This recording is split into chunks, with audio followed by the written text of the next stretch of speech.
if the patient doesn't have an evaluation by a medical doctor, it's important that you get that to check out their thyroid condition, to make sure they have latent diabetes. Those are important factors because just treating those conditions can resolve the carpal tunnel syndrome, and that often happens. So it's important to break that out.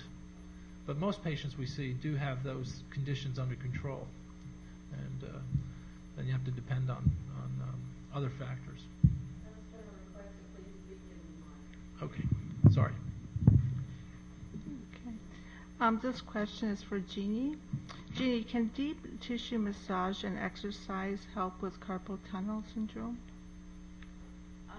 It can be used as part of the treatment plan. Again, the goal is to reduce the inflammation that's putting the pressure on the nerve and causing the pain. So does deep pressure massage in itself reduce inflammation? Probably not. I don't know, what do you think? Probably increases the blood flow a little bit, and it might have a positive effect from that perspective, but I don't think it decreases inflammation. But anything that increases blood flow to the nerve specifically will improve the carpal tunnel syndrome complaints. Because when you get down to the bottom line, why do people get carpal tunnel syndrome? It's really the blood supply to the nerve is impaired, and we all, if the blood supply to the nerve's impaired, then that affects the way the nerve conducts its electrical impulse. Okay. This question is for Dr. Garrard. I like this question. What effect does tennis or golf have on carpal tunnel syndrome? Historically, we don't really have patients that are golfers or tennis players come in with rampant carpal tunnel syndrome. So I don't think those two factors influence it. I think if you have an underlying predisposition, you may get some exacerbation, but typically those activities are not notorious to cause it. Okay. This question is for Jeannie. There's a large focus on holistic medicine.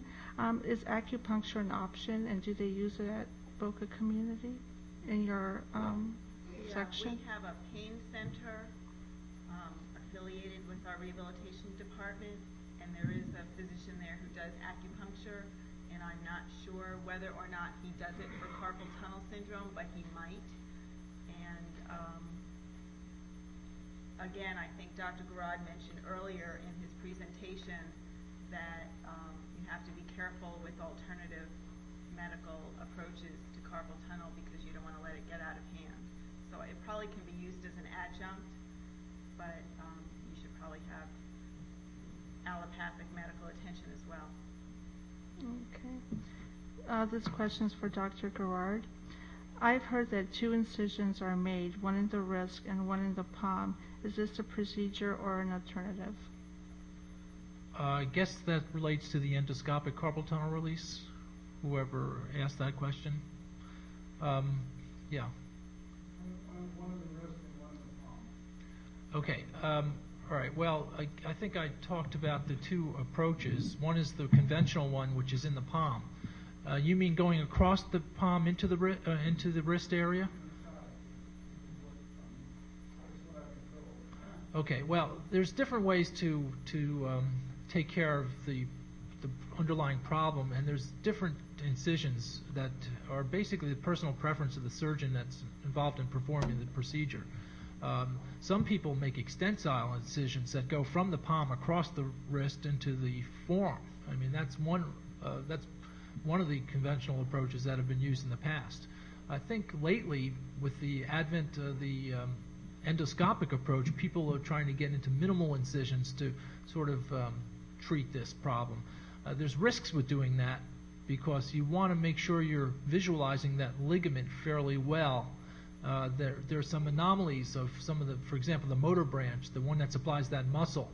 Sometimes that takes a sort of an abnormal course, and unless you're visualizing that ligament, that can inadvertently be cut. So there are problems with incisions that are too small, I think. But as far as the endoscopic approach, some people were using a small incision in the palm and then a distal incision one small incision at the wrist and a distal incision in the palm. That was called the two-portal technique, and that still is used, as described by Jimmy Chow.